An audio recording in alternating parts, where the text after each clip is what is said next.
is living, this is style, this is elegance by the mile. Oh, the push. 2009 Gold Edinborough Expedition to Trinity Academy. The aim of the expedition is to make a video to show to the school what the Gold Duke of Edinburgh consists of. Introduce my team: Becky, Narelle, James. Hi. I'm James as well, and with the camera it's Ben. Hello. We'll see you again for some map reading. The hands that hold the sceptres every One of the most important things when you're doing your expedition is to be able to map read. Firstly, you need to be able to locate where you are. Okay, to start locating where you are, you need to orientate your map. The map will always point north, and if you're using your surroundings to find exactly where you are, we'll start with the river, which you can see is on our left hand side. Okay, another small feature is this wall, little black wall there, which is that wall there, you can see behind us.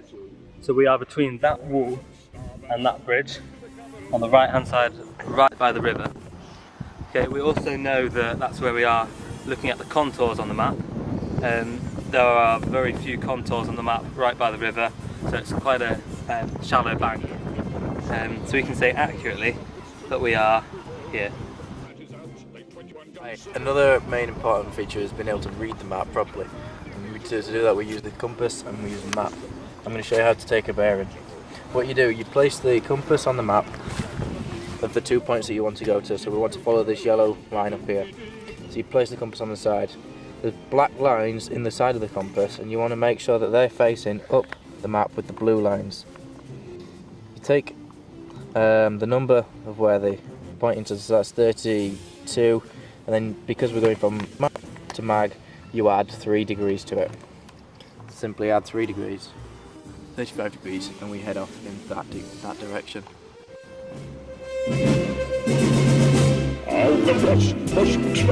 Another part of the expedition is being able to manage your group properly. One part of the group management is to keep walking at a constant pace as a group. To do this, you need to be at the pace of the slowest person, so you stay together as a group and you don't have people lagging behind or people speeding ahead. This also helps with team morale, which Ben's going to talk about. Team morale, you need to keep going with your stupid jokes. Just keep popping stupid ones out. Just keeps everyone happy, motivated. Just keeps everyone going a bit. Puts a smile on your face, stops the weight of the bag getting to you, keeps you going. Another important thing is taking regular breaks, just so you can take your bag off for a while, get relaxed and get revitalised to start walking again. If you're taking regular breaks, as James said, you need to keep yourself hydrated with water, drinking little and often, and eating as well, keeping your energy levels up and your sugar levels as constant as you can. Not too many sugary foods, but you need to keep your sugar in your body as well.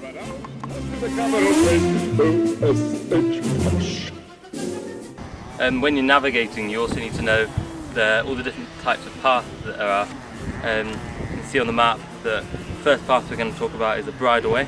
Okay, this big dotted one is the bridleway here. Okay, if we look at that in real life, what it looks like, it's a path you can see running alongside the wall there. The next path you can see is the small green dots, which is our path highlighted in red. This is a public footpath. This is the path you can see going through the wall or over the wall and running up less well-defined path. The final path is a national trail. It's shown by green dots with diamonds on it running alongside the river here. Okay, you can see this in real life. It's not so clear, but it's the near side of the river running along the line of the trees.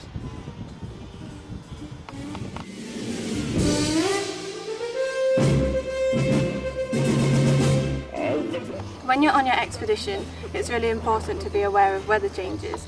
This is so that you don't get wet and then cold.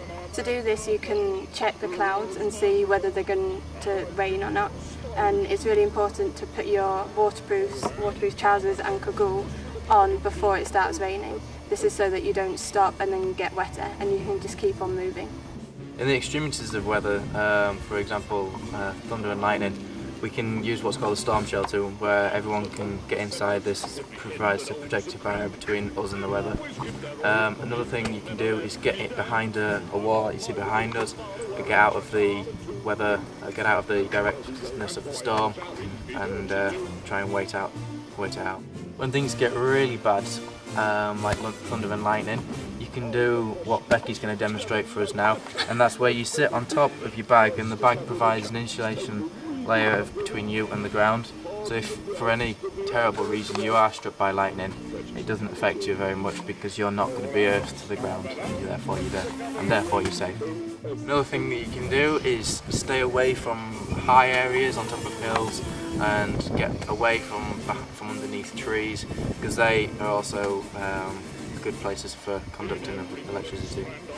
Another thing you can see is we've got narelle poles in the corner. It's best if you ditch those because they will conduct very well and give you a bit of a nasty shock if you were hit for any unfortunate reason.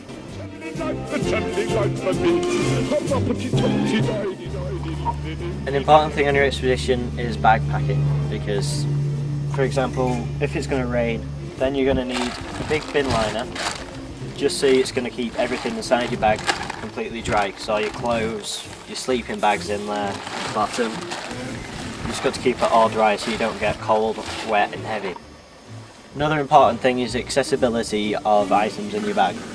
You put your clothes and your sleeping bag near the bottom, so as you're not going to need them until the evening. And then you put your waterproof snack bars at the top, and then you have water, easy accessible bits in pockets, dangling off, inside areas, anything. It's just got to be really easy to get to. You need first aid kits, all your survival gear near the top, just so you can use it straight away.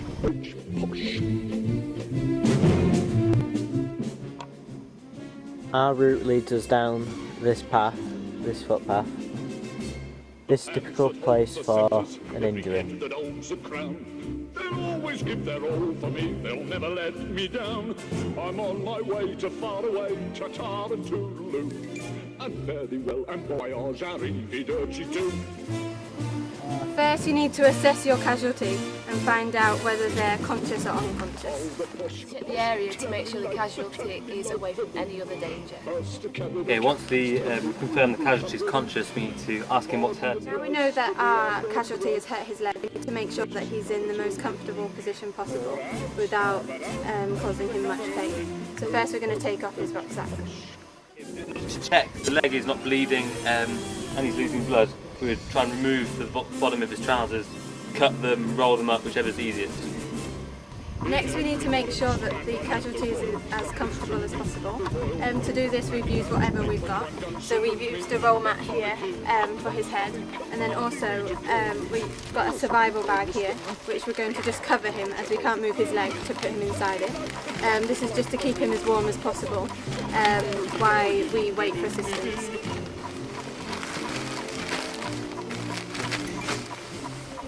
Yeah, the next thing we need to do is get some help. If we're within telephone reception, then we can use a phone. We call the police and they can coordinate a mountain rescue to get Ben out of here. If not, then two people need to go and get help. You choose two people who are best at map reading and you go to the quickest location where you can get to a phone. The person who stays with Ben is the person who's best at first aid and can keep Ben conscious and well. Other accidents might include burns, for example. To treat this you could do simple procedures such as running the burn under cold water. Starboard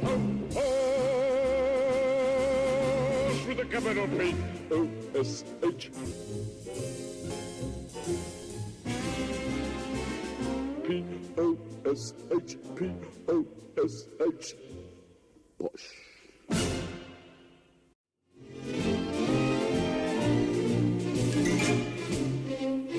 Now we've established the casualty is injured, we need to make sure he can't continue. To do this, a good kick in the shins will immobilise him for a long time. It's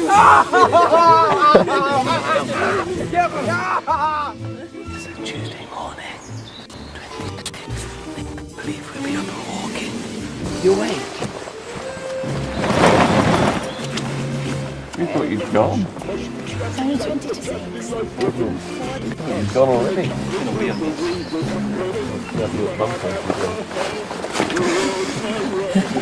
Hello, that's on video. So you're gonna have fun. Don't do anything we didn't do. Oh, you gross little boy. Hope you got that on film.